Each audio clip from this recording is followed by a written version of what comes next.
Bonjour à tous, dans cette vidéo nous allons voir comment déterminer la matrice de transition d'un graphe probabiliste. Dans l'exemple, on nous demande de déterminer la matrice de transition de chacun des graphes probabilistes ci-dessous. Donc ici nous avons deux graphes qui nous sont donnés. Et pour faire cela, nous allons commencer par appeler ce qu'est la matrice de transition d'un graphe probabiliste. Alors, on appelle matrice de transition d'un graphe probabiliste d'ordre n, c'est-à-dire à n sommets, la matrice carrée d'ordre n, telle que le coefficient situé à la ligne I et à la colonne J, est égal au poids, c'est-à-dire la probabilité, de l'arc allant du sommet I au sommet J. Alors, voyons comment utiliser ceci pour déterminer la matrice de transition du graphe de la première question. Donc tout d'abord, nous voyons ici que nous avons un graphe à deux sommets, un graphe d'ordre 2. Donc sa matrice de transition qu'on va appeler M sera une matrice carrée d'ordre 2, c'est-à-dire une matrice à deux lignes et deux colonnes. Ensuite, pour compléter cette matrice, on va commencer par prendre les sommets dans l'ordre alphabétique. Donc la première ligne correspondra au sommet A, la deuxième ligne au sommet B, et de la même façon, la première colonne correspondra au sommet A et la deuxième colonne au sommet B. Ensuite, pour compléter le premier coefficient de cette matrice, c'est-à-dire le coefficient qui est ici, nous allons regarder la probabilité d'aller du sommet A vers le sommet A. Alors nous voyons ici que la probabilité d'aller de A vers A est égale à 0,25. Donc le premier coefficient qui est ici est égal à 0,25. Ensuite nous allons regarder la probabilité d'aller du sommet A vers le sommet B. Donc nous voyons ici qu'il y a une probabilité de 0,75 d'aller de A vers B. Donc le deuxième coefficient de la matrice de transition sera 0,75. Ensuite, nous allons compléter la deuxième ligne de cette matrice de transition. Donc tout d'abord, nous allons regarder la probabilité d'aller du sommet B vers le sommet A. Alors nous voyons ici que pour aller du sommet B au sommet A, il y a une probabilité de 0,55. Donc le coefficient qui est ici est égal à 0,55. Et pour terminer, nous allons regarder la probabilité d'aller du sommet B vers le sommet B. Alors nous voyons ici que pour aller de B à B, il y a une probabilité de 0,45. Donc le dernier coefficient de la matrice de transition est égal à 0,45. Voilà, donc nous avons terminé de déterminer la matrice de transition du graphe de la première question. Et donc une petite remarque, dans une matrice de transition, la somme des éléments d'une même ligne est toujours égale à 1.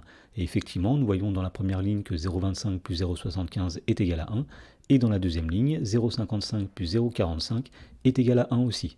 Dans la question numéro 2, on nous demande de déterminer la matrice de transition du graphe probabiliste qui est ici. Alors il s'agit ici d'un graphe d'ordre 3, puisque ce graphe possède trois sommets A, B et C. Donc sa matrice de transition sera une matrice carrée d'ordre 3, c'est-à-dire une matrice à 3 lignes et 3 colonnes. Et donc pour compléter cette matrice, nous allons prendre les sommets dans l'ordre alphabétique. La première ligne correspondra au sommet A, la deuxième ligne au sommet B, la troisième ligne au sommet C. Et de la même façon, la première colonne correspondra au sommet A, la deuxième colonne au sommet B et la dernière colonne au sommet C.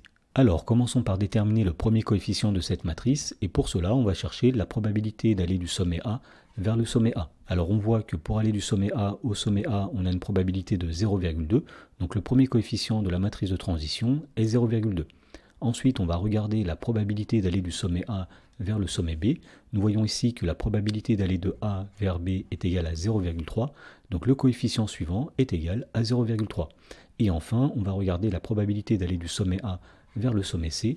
Nous voyons ici que la probabilité d'aller de A vers C est égale à 0,5, donc le dernier coefficient de la première ligne est égal à 0,5. Et de la même façon, on va compléter le reste de la matrice de transition. Donc tout d'abord, nous allons chercher la probabilité d'aller du sommet B vers le sommet A. Alors nous voyons ici que la probabilité d'aller de B vers A est égale à 0,4. Donc le premier coefficient de la deuxième ligne est égal à 0,4. Ensuite, on cherche la probabilité d'aller du sommet B vers le sommet B.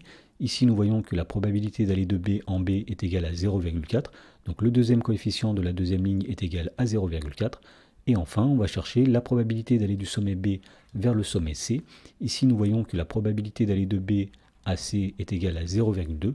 Donc le dernier coefficient de la deuxième ligne est 0,2. Et pour terminer, nous allons compléter la troisième ligne de la matrice de transition. Donc tout d'abord, nous allons chercher la probabilité d'aller du sommet C vers le sommet A. Ici, nous voyons que la probabilité d'aller de C à A est égale à 0,6. Donc le premier coefficient de la troisième ligne est égal à 0,6. Ensuite, on cherche la probabilité d'aller de C à B. Donc nous voyons ici que la probabilité d'aller du sommet C au sommet B est égale à 0,3. Donc le deuxième coefficient de la troisième ligne est 0,3. Et pour terminer, on va chercher la probabilité d'aller du sommet C au sommet C. Ici, nous voyons que la probabilité d'aller de C à C est égale à 0,1. Donc le dernier coefficient de la matrice de transition est 0,1. Voilà, donc nous avons déterminé la matrice de transition du graphe de la deuxième question. Et on peut vérifier que la somme des éléments d'une même ligne est égale à 1. Dans la première ligne, on a 0,2 plus 0,3 plus 0,5 qui est égal à 1. Dans la deuxième ligne, on a 0,4 plus 0,4 plus 0,2 qui est égal à 1. Et enfin, dans la dernière ligne, on a bien 0,6 plus 0,3 plus 0,1 qui est égal à 1.